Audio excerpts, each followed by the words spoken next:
पशावर की तरफ से पाकिस्तानियों के महबूब शायर जनाब मोहम्मद नवाज शरीफ साहब जी जनाब, वही जो कि तवील यानी कुछ साख्ता जलावतनी काटने के बाद जब वतन वापस आए और इलेक्शन में हिस्सा लिया, उसके बाद अवाम ने जो उनका हाल किया, एक तो तवील जलावतनी, उसके बाद तवील अरसे तक खामोश रहे। अब इस खामोशी में उन्होंने सोचा कि आखिर वो किस तरह से अवाम के अंदर अपनी जगह बना सकते हैं, क्योंकि उनका जो मुकाबले है वो तो बिल्कुल बेखौफ जो है धड़ल्ले से हर बात कह देता है और किसी से नहीं डरता और किसी से नहीं पूछता। तो उन्होंने ये सोल्यूशन निकाला, ये एक इंकशाफ किया एक सहाफी ने रहा नहीं जाता, तड़प ही ऐसी है ना। जिनका नाम जुनैद सलीम। उन्होंने कहा कि नवाज शरीफ ने ख्वाहिश का इजहार किया है कि उन्हें एंटी स्टैब्लिशमेंट बयानियां बनाने की इजाजत दी जाए अगर इमरान खान को काबू करना है तो यानी कि वो ये इजाजत मांग रहे हैं कि उन्हें ये बयानियां बनाने की इजाजत दी जाए कि ताकि अवाम उनकी तरफ राजी हो सके। क्यों हिला डाला ना।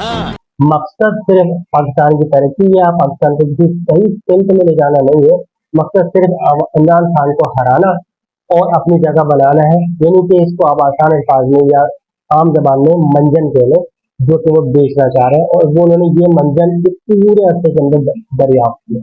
दूसरी जा रहे हैं उमर अयूब साहब, यानी अयूब खान साहब के पोते, वो बहुत धाड़े आज मैसेज करने उन्होंने कहा कि भाई पूरी दुनिया लाखों अरबों रुपए लगा कर ये दरियाफ्त कर रही है कि आखिर खलाए मखलूक है या नहीं है और कहाँ मौजूद है, लेकिन हमारे यहाँ के लोग तो रोजाना खलाए मखलूक से आमना सामना करते हैं और उसके बाद हमारी जो दुर्गत बनती है जिन्होंने नेशनल असेंबली के अंदर कहा, लेकिन वो बताने ये भूल गए कि ये खलाए मखलूक का दौर भी तो उन्हीं के दादा ने आगाज किया था। तो सबसे पहले उन तमाम चीजों से तो अपना कतई ताल्लुक करें और साथ साथ बताएं कि जो फातिमा जिन्ना के साथ एक दौरान हुआ वो सही था या गलत था। जलवा है हमारा। दूसरी जहाँ से मरीम नवाज के साथ रहने वाली इजवा बुखारी, उनका समझ में नहीं आ रहा कि मरीम नवाज के साथ ही उनके खिलाफ। पहले तो उन्होंने कह दिया कि भाई मरीम नवाज साहबा जो है 500-600 वाला सीट पहनती है, मरीम नवाज जी की जिनसे जरूर परेशान हो गई आखिर ये क्या कह दिया। तू समझा? हाँ। नहीं तू समझा नहीं। और अवामी परेशान हो गए, ढूंढते थक गई कि आखिर ये 500-600 वाला सीट का मिलेगा। अब उन्होंने एक नया बयान डाल दिया, उन्होंने कह दिया कि भाई मरीम नवाज अब एक ब्रांड बन चुकी है। तो पूछना ये था भाई उनको ब्रांड बनाने के लिए तो वजीर आला नहीं बनाया था, उनको तो आवाम की खिदमत करनी थी, तो खिदमत करें। इसी वजह से आज चीफ जस्टिस साहब ने एक बहुत ही अहम बयान भी दिया। मैं नहीं मानता। हमारे मुल्क के चीफ जस्टिस ईबर साहब ने एक बहुत बड़ा बयान दिया। उन्होंने कहा कि मुल्क को तबाह करने के लिए हर कोई अपना हिस्सा डाल रहा है। अरे कहना क्या चाहते हो? अब समझ में ये नहीं आ रहा है कि इस बयान का मतलब क्या है, कि वो कंफर्म कर रहे हैं कि भाई पाकिस्तानी परेशान ना हो, यही हो रहा है और तबाह करने के लिए हर कोई वाकई में अपना हिस्सा डाल रहा है। तो आप बिल्कुल मुतमईन हैं।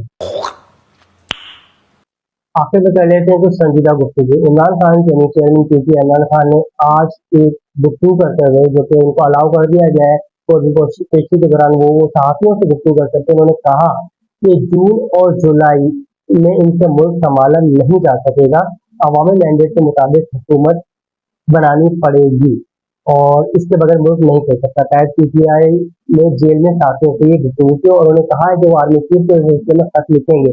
तो दुआ यही है हम सब पाकिस्तानियों की कि ये खत लिखा जाए, उसमें अच्छी बातें हो करने की और इस पर एक पॉजिटिव रिस्पॉन्स दिया है ताकि पाकिस्तान सही राह पर चल सके। और जो इस वक्त हम पूरे रीजन में पीछे रह गए हैं, यानी कि हमारे यहाँ एक खत्ते के अंदर यानी कि आजाद कश्मीर के अंदर जंग लड़ी जा रही है, लड़ रहे हैं आपस में कि हमें 3 रुपये पर यूनिट बिजली दो, और दूसरा हिस्सा पाकिस्तान का है यानी कि हम जहाँ रह रहे हैं वहां पर 60 रुपीज से भी ज्यादा यानी कि 62 रुपये पर यूनिट बिजली तो हम पे कर रहे हैं यहाँ पर, और हम सोच भी नहीं सकते कि हम इस तरह का प्रोटेस्ट कर सकते हैं। तो आखिर मुल्क को किस तरह से इन तमाम मसाइल को हम मुल्क के हल करें कि हम भी रीजन के दीगर कंट्रीज की तरह खुशहाल कम अज कम बेहतर जिंदगी गुजार सकें। और अगर तुम लोग नए हो तो सब्सक्राइब करो, वो जो लाल वाला बटन है उस पर फूट फेंक के मारो या फिर मोमबत्ती, मुझे नहीं पता, बस क्लिक हो जाना।